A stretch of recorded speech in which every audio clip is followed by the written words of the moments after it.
You know, we throw around the word democracy constantly, but what does it really mean? Well, it turns out there's a pretty straightforward 4-point test we can use to separate the real democracies from the ones just putting on a show. So let's break it down. Okay, so this is the one we all learned in school, right? Abraham Lincoln's famous line, it's beautiful, it's poetic, and it really captures that perfect ideal of what a democracy should be. But is it really that simple? I mean, it's a great sentiment, for sure. But when push comes to shove, does that beautiful phrase actually help us distinguish a real democracy from a country that just slaps the label on for show? And that is the big puzzle we're tackling today. Think about it. So many countries out there hold elections, right? They have parliaments, they call themselves democracies. But if you scratch just beneath the surface, you start to see that something is just not quite right. So let's start with a more basic functional definition. Democracy, a form of government where the rulers are elected by the people. Sounds simple enough, doesn't it? But trust me, this simple sentence is just the tip of a very large iceberg.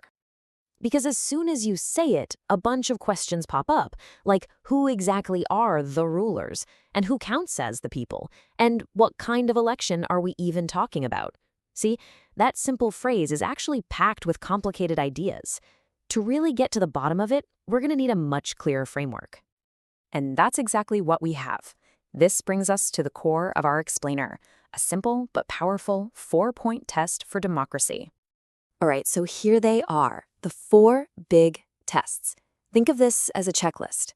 For a country to truly be called a democracy, it's got to pass all 4. If it fails even one, well, its claim to be a democracy starts to look pretty weak. So, test number 1. This one is all about a simple question. Who's really in charge? It's not enough to just elect some people and call it a day. The people you elect have to be the ones with the final say on the big decisions. I mean, the ideal is simple, right? You elect leaders and they lead. But let's look at a real-world example. Pakistan, after the military coup in 1999. Sure, they had elected officials, but who had the real power, the final authority to dismiss the whole government? That was with General Musharraf and the military, not the people who were elected. So, the elected leaders weren't the real rulers. And just like that, test number 1 failed. Okay, on to test number 2. And this one is all about having a real choice. I mean, what's the point of an election if you already know who's going to win? A truly democratic election has to have real competition. The people in power must have a fair, genuine chance of losing. And you can fail this test in a couple of key ways. Take China, for example. People can vote, but only for candidates who've been given the green light by the Communist Party. That's not what you'd call a serious choice, is it?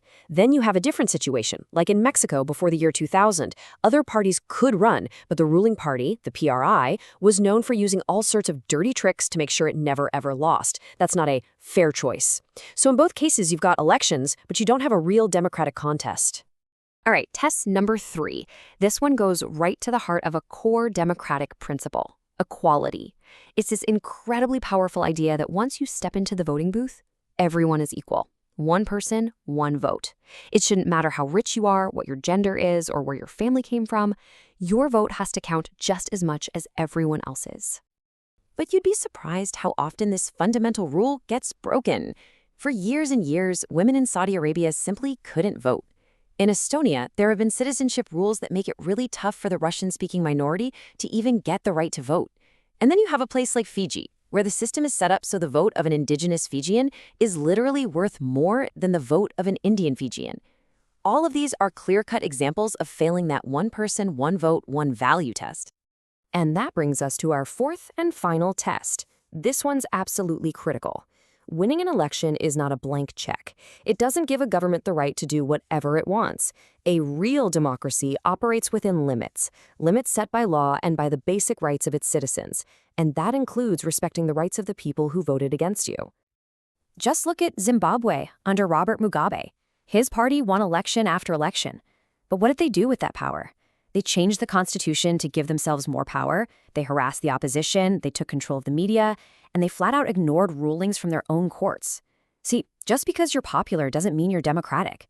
Not if you're crushing people's rights and putting yourself above the law. Okay, so we've got our 4-point test. It's a great tool. But it also leads to a much bigger question. Even when a country passes all these tests, things aren't always perfect. So, Is democracy really the best system we've got? It's a fair question, so let's actually take a serious look at the arguments against it. And these criticisms are legit. They're not just small complaints. Democracies can be messy, right? Leaders are always changing, which can feel unstable. All that consultation and debate can lead to major delays when you need to get things done. The competition for votes can lead to corruption. And then there's the big one, maybe the most controversial point. Do ordinary people really know what's best for everyone? So yeah, it's important to acknowledge those flaws, but it makes you wonder, if it's so inefficient and messy, why do people all over the world still fight for it? There have to be some pretty powerful reasons, right? Let's dig into the case for democracy.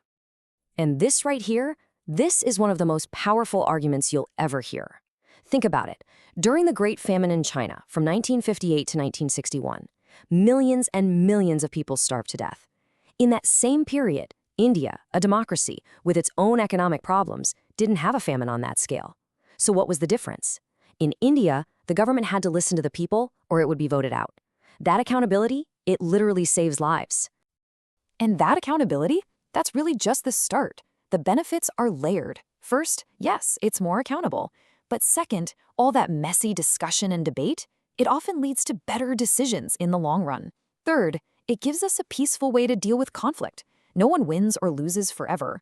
Fourth, it respects the dignity of every single citizen by saying you are the source of power. And maybe the most brilliant part? Democracy has a built-in undo button. If the government messes up, the people can vote them out and try something different. It can correct its own mistakes. So this leaves us with two ways of looking at this. On one hand, you have a minimal democracy. That's a country that just squeaks by passing our 4 tests. But then there's the idea of a good democracy. And that's more of an ideal, something we're always striving for. It's a place where those ideas of equality and consultation aren't just things we think about on election day, but are part of our everyday lives, in our homes, at our jobs, in our communities. And maybe this is the most important point of all. So many other forms of government just want you to be quiet and follow orders. But democracy, it's different. It needs us to participate. It demands it. Its greatest strength and, its greatest weakness is that it all comes down to us, the citizens. Which brings us to the final question, the one I'll leave you with. In this constant, ongoing project of building and maintaining a democracy, what role are you going to play? Thanks for joining me.